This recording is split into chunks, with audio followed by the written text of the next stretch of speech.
And we are back for another episode of TPS, or The Productivity Show, the number one podcast on iTunes when it comes to productivity. My name is Tan. I'm the founder and CEO of Asian Efficiency, where we help people become more productive at work and in life. And I have my co-host Brooks Duncan here. How are you today, Brooks? I'm excellent. How are you? And what's going on in Austin today?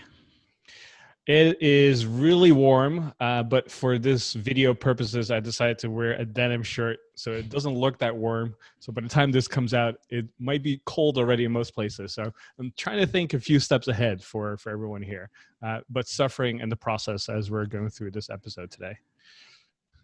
Anything for the podcast.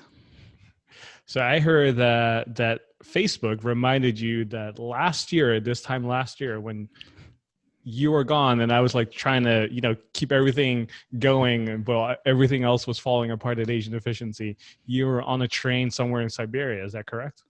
Yeah, that's right. I was just reminded it was a year ago. We talked about it at the time on the podcast that this was a goal that I had, and then did it. And then I, with all the craziness going on in the world, did not realize that a year has passed. So yeah, it was at the day of recording, I was getting off a plane in Moscow and taking the subway to a bar and watched a Premier League soccer game with a bunch of Moscovian Arsenal fans watching the Premier League. So yeah, it was really, really, really fun. But we are going to be talking about how to get unstuck today. But before we start diving in here, one of the things we always like to do is to kick it off with some of our favorite productivity resources as of lately. So in 90 seconds or less, Brooks, can you share some of your favorites? Sure thing. So our top 3 resources, number 1 is a physical device called TickTime. Now, I personally don't have this, but multiple members of the dojo, our productivity community, do. And it looks really cool. And basically, it's this physical device that is a timer, and you can use it for setting custom times, or you can set preset times, and you can do all these sorts of things. Like when you flip it over, it starts it. When you turn it another way, it does something else. It's this really simple tactile device, but really, really powerful as well. And I know the person who first introduced us to it is named Giacomo, and he's in the chat while we're recording this. We record this in front of the dojo and our live TPS Plus members. So thank you, Giacomo, for that great tip, because people love it. Number 2 is the Tautronics LED desk lamp. This is something I do have experience with because it's sitting right on my desk. It's an energy efficient LED lamp. It lets you set a bunch of different light temperatures, light brightnesses. It's touch, and it's a great little, and it doesn't take much space either. So it's a great little LED lamp. That's number 2.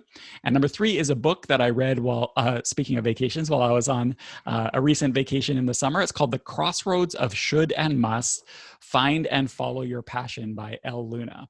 Now, myself personally, I am not one of those follow your passion type people in general. However, I think it's a great book, and it's very short, very visual for people who like the kind of visual creative stuff, of helping you synthesize what it is that you want to be spending your time doing.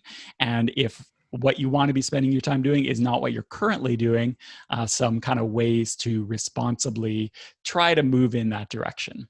So yeah, it's a great book. Awesome. Thank you, Brooks. And we'll have links to all of that in the show notes as well. So if you want to grab the show notes, you can go to theproductivityshow.com/323. Or if you're listening to the podcast app, just swipe and you'll see it in there as well. So Brooks, we're going to be talking about how to get unstuck. But for those who are kind of like wondering if this episode is right for them, what would you tell these people?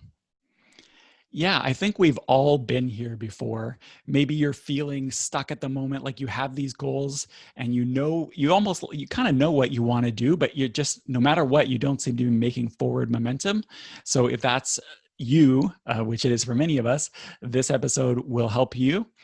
Maybe if you feel like you're not living up to your potential, whatever that is, and you're not taking concrete steps towards that, we'll be talking about that as well. And even if you feel like you're making motion towards your goals, but maybe you've lost your way a little bit, or maybe you just want to be able to get there a little bit faster, we're going to be talking about that as well. So something for everybody, because I know all of us have been in this situation. I know, Tan, you wanted to briefly mention, I mentioned it earlier, TPS Plus.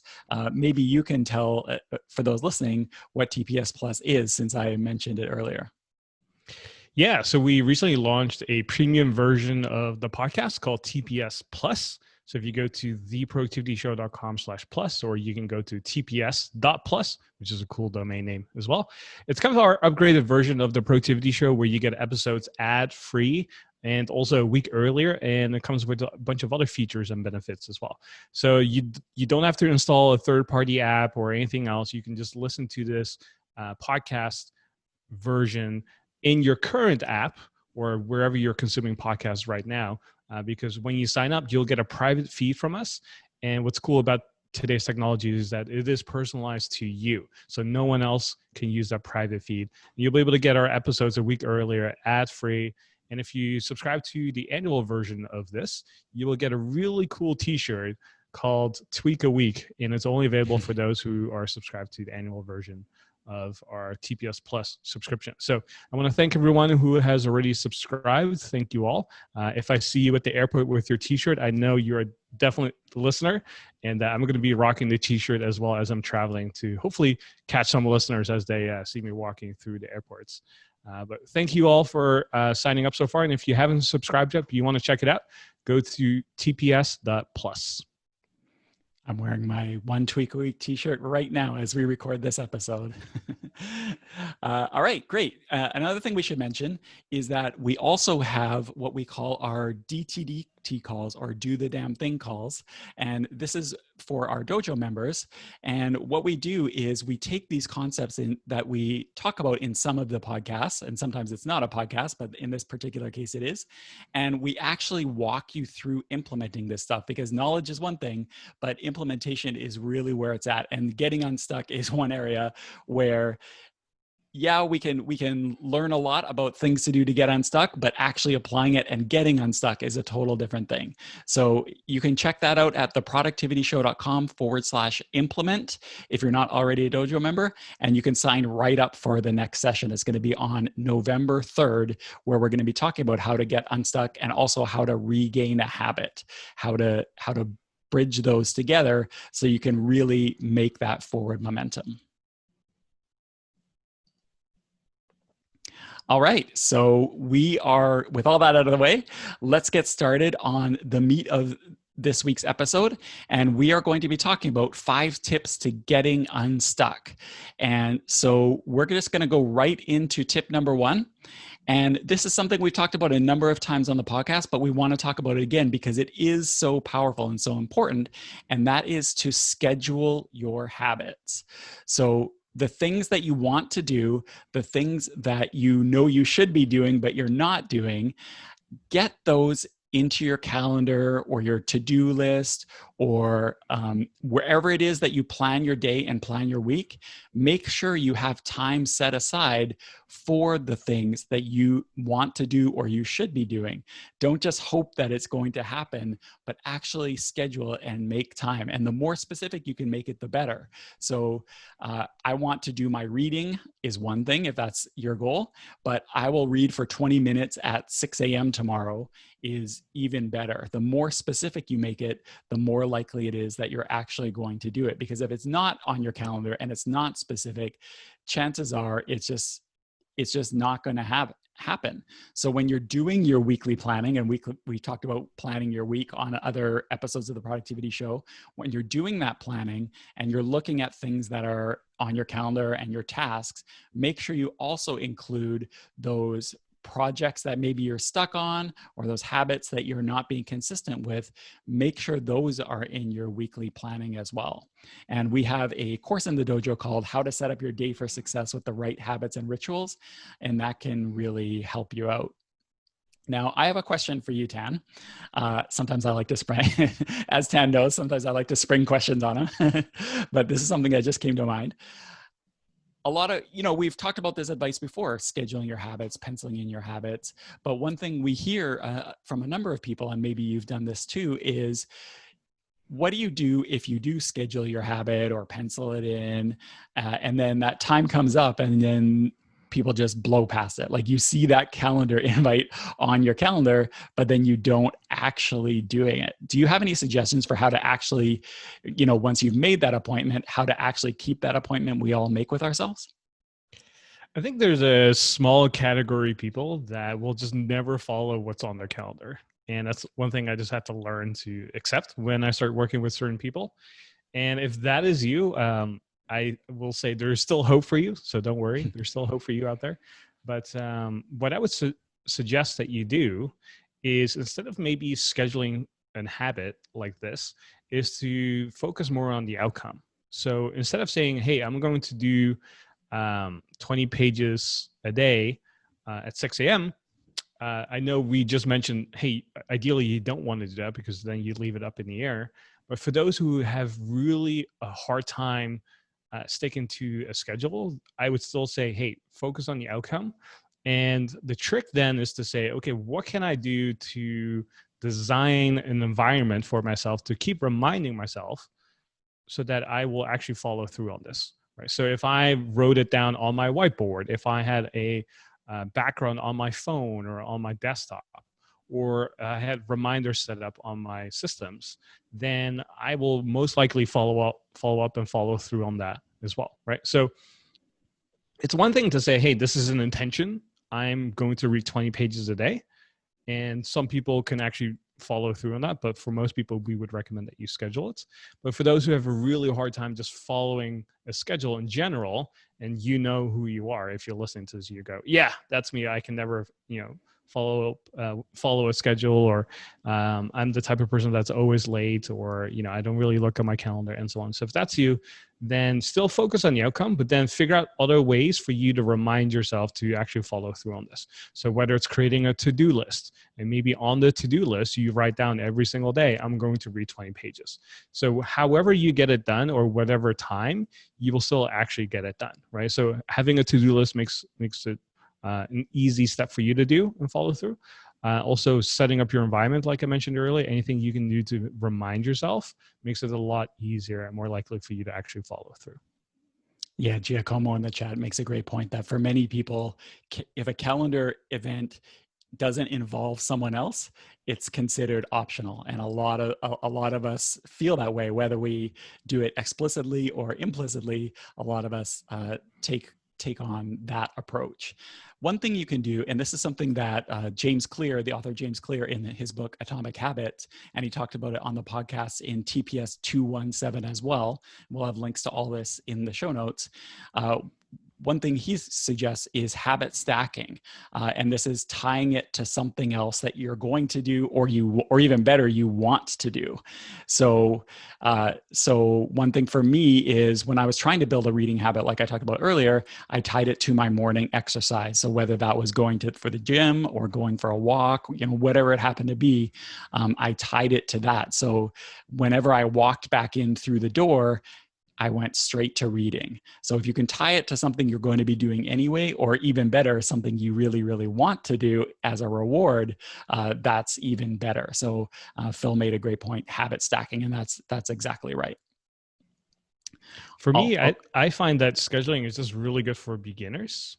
But like I mentioned, if you are someone who just can't follow a schedule, then focus on the outcome and use a to-do list of reminders to kind of get yourself going. So again, I'm not trying to contradict Brooks here necessarily. I'm really speaking to like the really small group of people who just cannot follow a schedule. But for everyone else, then 97% that's listening to this, definitely schedule your habits as much as possible. And you might find that maybe when you try to schedule to read at 6 a.m., that, you know what, you actually have a hard time getting up early, then try it at a different time. Like the first few times you try it, it might not be the perfect time. And that's okay to experiment. I'm sure, Brooks, when you first tried it, 6 a.m. wasn't always the perfect time for you, or maybe you try some other different times. But don't be afraid to switch it up a little bit. Yeah, and it's definitely not like disagreeing or contradicting. That's the good and the bad thing about productivity, is different things work for different people. So it's all about finding what works for you. Now, tip number 2 is something that I do think, though, it will work for pretty much everybody, which is to make it as easy as possible to do what it is that you're wanting to do. So what that means is to break it down into really, really small steps. Like as far as you can break it down maybe even like one step further. So if you're struggling to be consistent with your rituals, if you are struggling to get moving, try just like the most simple, most basic first step until you get in the habit of actually doing something, and then you can kind of expand it from there. So a very common example is like, let's say you're trying to write a book. Like for myself, I have zero desire to write a book, but many people do have that goal.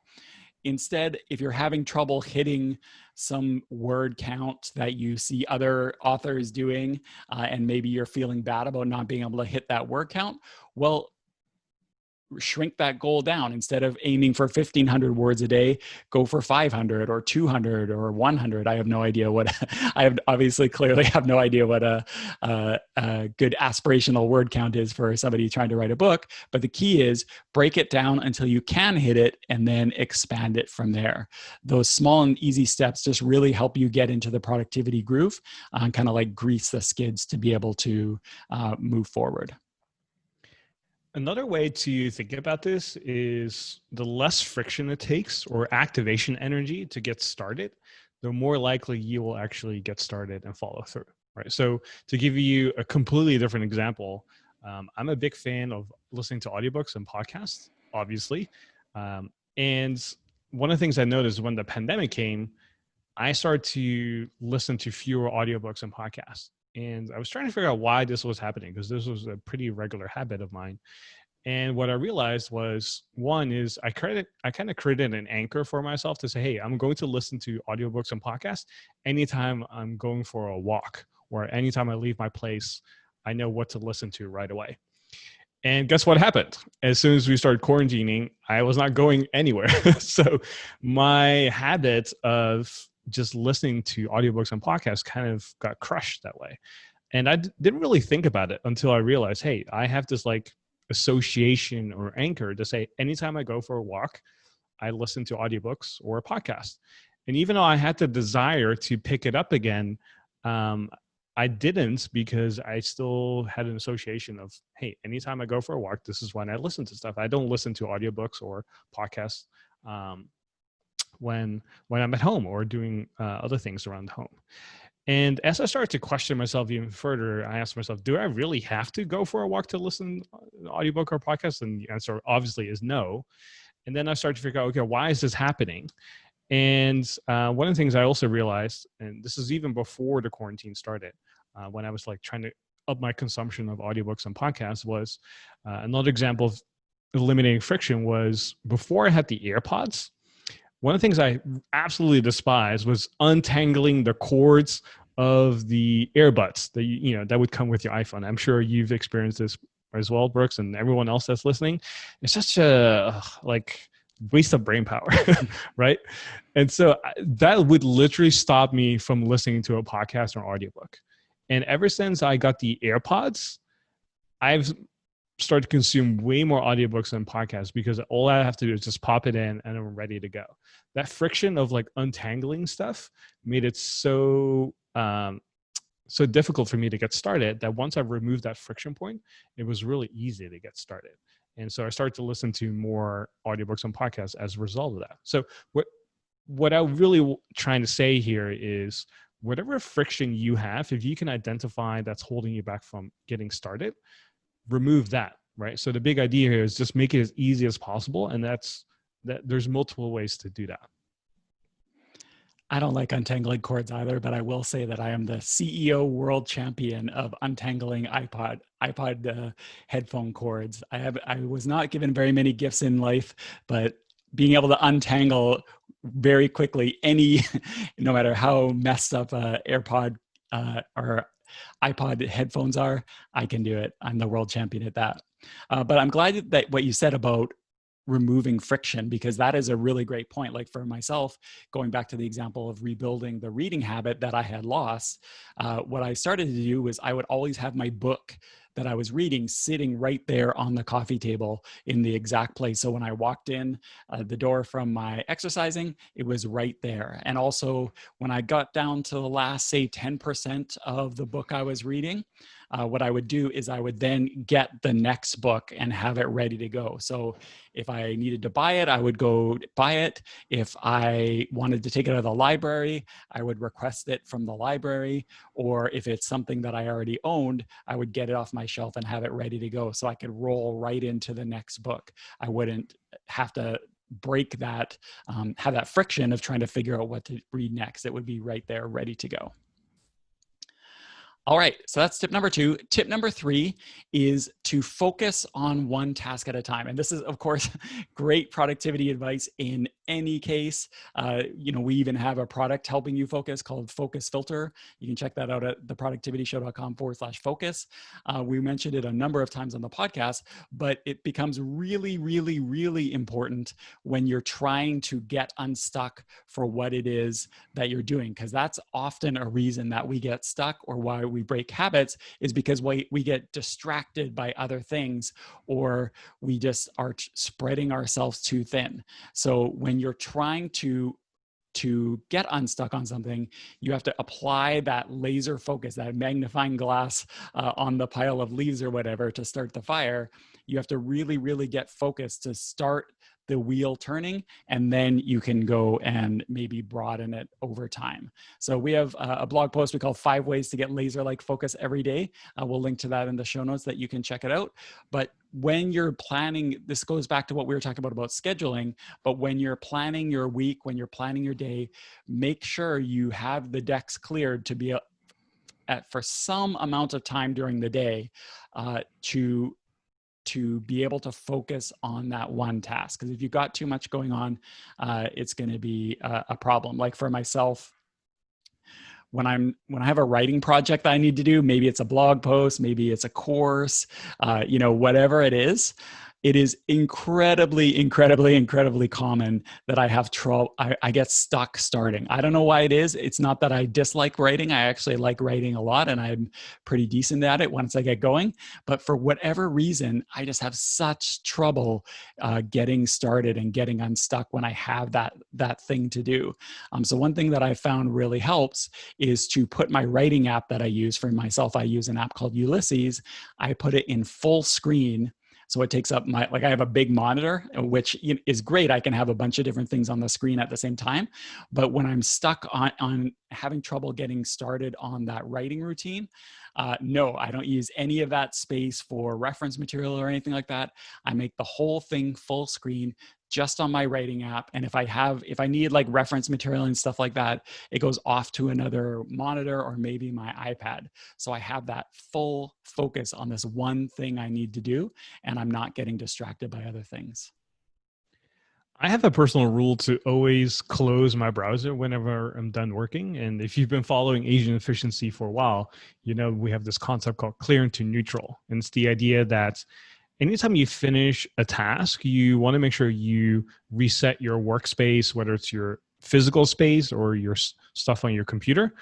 So it could be like closing the browser, closing all the apps that are on there. So you have like a serene screen in a way, because that makes it so much easier to focus, but also to get started. Again, big theme here is making it easy for yourself to get started, especially if your future you is involved in that. And so whenever I'm working on stuff and I'm done, I always try to close everything. I always try to clear to neutral as much as possible. So my browser gets closed because it's easy for me to have like 8 or 9 tabs open. And even that is a lot. And I know some of you who are listening right now go, oh, that's not a lot at all. I always have like 30 tabs open. And anytime I see that, I'm about to get a heart attack because it's just not efficient and effective. And it's so easy to get distracted that way, especially if you have those noises and notifications popping up from these different websites. It makes it so easy to get distracted. And so the best thing to do here is just clear to neutral as much as possible, because it makes it so much easier to focus on one thing at a time. And so if you do have multiple tasks to focus on, like you just mentioned, Brooks, pick the one that's most important to you right now, right? And prioritization, or being able to prioritize, is an important skill for anyone who wants to be effective. But once you know what that is, make sure that your environment or workspace is conducive to that as well, right? Even if you know that you need to do writing, if you have an audiobook playing in the background, if you have a YouTube video playing in one screen, and then you have something else on another screen, it makes it kind of difficult to write and to focus, even though you know exactly what you need to do, right? So it's really important to kind of like make sure that your environment is conducive to focusing on just one thing at a time. In the live chat, Giacomo says he uses an iOS app called Drafts, which I use as well. And he writes like mail, email, SMSs, posts in that app. I actually do the same thing. If I have an email that I need to send that I need to give some thought to, like maybe I'm writing somebody an email or I'm responding to a support ticket or something like that, I actually never, or I shouldn't say never, but I rarely write it in an email app, both on my computer and on my mobile device. This is going to sound funny, but email apps are actually a pretty bad place to write emails, especially if it's an email that you need to give some thought to. So I do the same thing that he does. I actually compose it in another app where I can have that laser-like focus, like we were just talking about, and then I will move it over to the actual email thread and hit reply and all that sort of stuff. So I do the same thing. Now you might ask, doesn't that implement friction? Like, didn't we just say you should get rid of as much friction as possible? Which does make sense in a lot of cases. But if you are in a situation where you need to get unstuck, like you've been putting off responding to some email that you need to do, or you've been putting off working on this particular ticket or writing this particular thing, sometimes it can help you shake things up a little bit and do that in a focused environment and then move it to where you need to go. So great point, Giacomo. All right, tip number 4 is to find a group, a friend, or a mentor. So don't just do what you need to do. If you're getting unstuck, don't need to do it alone. You have people around that can help you, and sometimes the people around you can actually help you get unstuck. This is a perfect example of this is going back to Giacomo again. He's actually owning this episode. When we were talking about earlier about how we keep schedules with ourselves and how a lot of times the schedule appointments that we make with ourselves, we blow past them. And part of the reason why is because when other people are involved, you feel like you're letting them down. So that's why if you have something that is associated with another person, it's much more likely that you're going to accomplish this. And that fits in perfectly with tip number 4. So you want to surround yourself with people who will help you get back on track. They can inspire you, maybe they will give you a kick sometimes when you need it, or just that you just have, even if they're always super nice to you and super supportive, just that knowledge that you've involved other people can help us stay on track. Because if you're always alone, sometimes that can be kind of demotivating. So having that accountability friend, maybe it's a colleague, maybe it's somebody in your personal life. If you don't, a lot of things we hear from people, I know you've heard this too, Tan, is one of the reasons people like stuff like TPS Plus or the dojo or the productivity show is just that sense that they don't have anybody in their kind of personal work life that think about these things. So they like having that community of people that helps, and that helps them get their work done. I hear that all the time. So whatever it is for you, having other people involved can really, really help. There's something about having the sense of accountability where someone else is relying on you. It just makes it so much more likely for you to actually show up and follow through. If I know that I'm going to be working out with a friend at 4 o'clock, even if I don't feel like it, I don't want to be that person that sends that text message or calls that person and say, "Hey, I don't feel like it. I hope you have a great workout. See you next time." Like, I don't want to be that person whatsoever. So I will actually more likely follow through on that. So whenever you have an opportunity to do something with someone else, um, I would always take that option as much as possible. So it's one of the reasons why the dojo is so popular among Asian efficiency clientele, is because people want to work with other people. They want to be held accountable in that sense. And it doesn't feel like a job or an extra engagement necessarily. It's just that having that extra sense of accountability just gives people an extra push to keep moving, knowing that, hey, maybe Tan looks at my report that I post on the private forum in the dojo. Or if I post this on Slack, I'm more likely to follow through, knowing that everyone else that's in the Slack room can ask me about it. Even though someone else might not actually form this relationship with you necessarily to hold you accountable, just putting it out there, knowing that, you know, hundreds of people might see it, will make you go, oh, you know what? I will actually follow through on that. And there's multiple ways you can implement this in your own life, right? So we kind of mentioned, hey, working out with a buddy, but you can also invest money into something like this as well. So an everyday example is, what if you paid for a personal trainer to keep you essentially accountable to workouts? And that's essentially what I do. Even though I have the discipline and the habits to work out on my own, I still have a personal trainer because, one, it holds me accountable to keep going, but also, two, I made it a priority for myself to say, hey, this is really important, and willing to put money behind it as well. But for me, the accountability aspect is a huge component to it, because if I have a session with my trainer, I also know that if I cancel, it will cost me money. So either way, I'm gonna go because I don't want to lose money, right? So, um, so that, in that sense, like if I can't go, obviously I have like a 24-hour period, grace period. I can say, hey, if I move it around before 24 hours, at least if I do that, then it's usually intentional because I know there's a schedule conflict or something like that. But if I don't show up because, oh man, I just don't feel like it, or like when I came out of bed, I said to myself, you know what, today is not the day.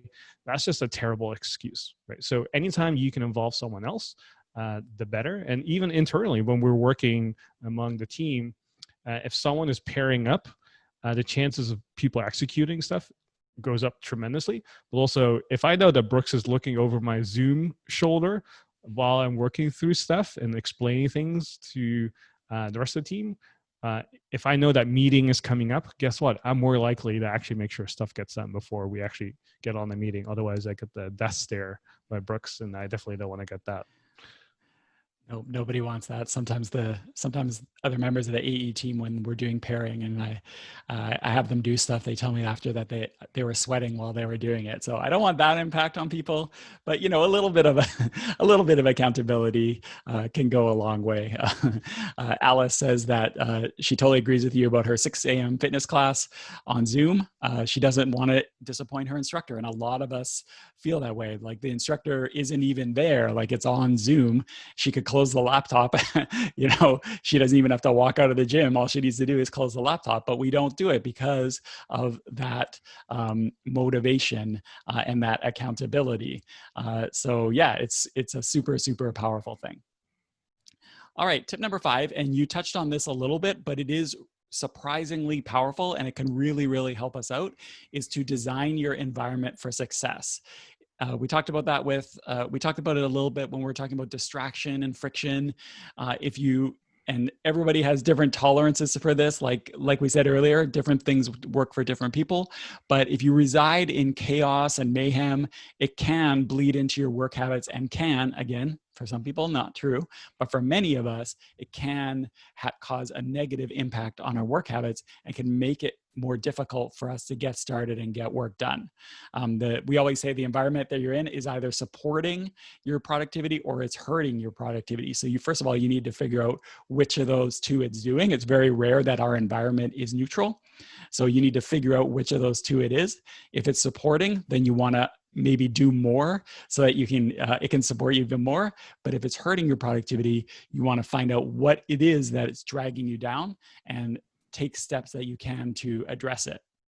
Because when your environment's working against you, it just makes it more likely that you're going to need to sacrifice your time in order to compensate for that. And that will just have a knock-on effect when you're trying to get unstuck. I actually learned this. I actually learned this lesson a long time ago when I was in my corporate days. And my boss at the time did some sort of budget shenanigans and got budget for a second monitor for all of us on the team. And this is going to sound funny because we've talked about how amazing second monitors are so many times on the podcast, but I was 100% against it. That's when monitors were kind of big, and I did not want more of my desk space taken off by this second monitor that I quote unquote didn't need, right? I was productive with my single monitor. Why do I want a quarter of my desk being taken up by this thing. However, anyone who works in corporate also knows that if you don't spend the budget you have, you'll lose it next next year. I guarantee that many people listening to this will have experienced this. So I was getting a second monitor whether I wanted to have it on my desk or wanted to use it as a footrest. It almost didn't matter. I was getting it. So I figured, okay, fine, I'll try it out. And it was a complete game changer for me. Just that one change made me massively more productive for all the reasons we've talked about on the podcast before. We did a podcast called How to Design a More Focused and Productive Work Environment in TPS323. So if you want to learn more about all this, check that out. But for all the reasons we've talked about in the past, just having that second monitor made me so much more productive. And it really that lesson taught me the power of environment design, that you can do one thing that will make you more productive, and eliminating things can help with that as well. So it's either adding things or eliminating things, but either way, your environment can really support you. Just to show you how important this is, I remember a long time ago, I was having a conversation with David Allen, and he shared the story of how whenever he works with clients for the first time, one of the first things he does is not go through their inbox. It's not to do a brain dump, even though it's one of the first things they end up doing. It's not the typical things you might think you would do if you follow like GTD or just trying to be more productive. No, one of the first things he does is actually declutter the office environment and make sure that you have a clear workspace. And the big takeaway from that story is that the way your workspace looks like will make a big difference in terms of focus and productivity. Because if you have a clear workspace, it makes it much easier to focus and much easier to get stuff done, compared to when there's like papers all over your desk, sticky notes all over your monitor, there's like batteries laying around, different credit cards, notebooks, pens. It makes it so cluttered and makes it much more challenging to focus. And so one of the things I always tell people as well is, hey, if you want to be more focused, if you want to make it easier for yourself to get started, then make sure that your desk is always clean. So going back to the clear to neutral ideas, anytime you finish your workday, one of the things I always like to do is just to clear my desk, right? I remember you, Brooks, you do this as well. Was that one of the DTs maybe that we did where you showed your picture, or maybe the productive at home course where you talked about like, yes, throughout the day, there's like all these cups of coffee and different places all over. And you took a photo of it and you kind of compared it to the end of the day when it's like crystal clear and clean. Where was this? I don't remember. Yeah, that was in Productive at Home. Exactly right. Yeah. Yeah. So Productive at Home, for those who don't know, it's one of our courses that teaches people how to be productive working from home. And I try to always make sure that whenever I'm ending my workday, that my desk is clear as much as possible, right? And I even took it a step further recently, where I hired a professional organizer, where she came to my place and she started decluttering my home. And so there's a lot of friction around my place, where like there's a bunch of board games here, there's a bunch of books, there's a bunch of papers, there's a bunch of snail mail, there's stuff all over the place. And there was a lot of friction just moving around. And sure, could I have done it myself? Yes, but I was too lazy. And for those who know me really well, I'm pretty lazy, which is why I have to be so effective and efficient. So I, get the stuff done that needs to be done, and then I can be lazy the rest of the time. But I hired her, and she said, "Okay, Tiana, let's make sure we declutter your place and organize it." And she spent a few hours doing that. And whenever I'm like walking around my home now, I feel like, oh, it's so serene. It's so much more calm. There's a sense of peace here, and made it so much easier for me, one, to get better sleep at night, also to focus, get stuff done in the daytime. I feel just a lot less stress by just having fewer things and owning fewer items. So if there's anything you can take away from this part, is to say, hey, declutter as much as possible. And that goes also for digital declutter as well, right? If you have a downloads folder that has like 1,000 stuff in there, and the file names are really weird .pdf and revision 03 version B or something like that, I mean, it's just really stressful. It's a waste of time. It makes it so much more difficult to focus, right? So not only digital declutter, and we have a course on that called Digital Declutter, hence we're going to show you how to do that. But we also have a course It's either coming out right now as this episode is coming out, or it's coming out very soon, called Organize Your Files. And it's going to show you how to organize your documents, folders, and files as well. So you can have like this perfect environment on your hard drive as well. So there's digital aspect, but also physical. So just your home office, your home. So it's worthwhile to explore that as well. All right, so those are our 5 tips to get unstuck. Number 1, schedule your habits. Number 2, make it easy as possible. Number 3, focus on one task at a time. Number 4, find a group, a friend, or a mentor. And number 5, design an environment for your success. We like to end every episode with some action steps, some things that you can do to put this into practice. Number 1, we haven't actually talked about it in this episode. However, what we call our T framework, which we'll have a link to in the show notes, which stands for your time, your energy, or your attention, can really help you figure out where it is that you are having productivity challenges, and then you can implement solutions through that lens. So check out the T framework to help you identify where the problem is. Then what you want to do is schedule your habits on your calendar.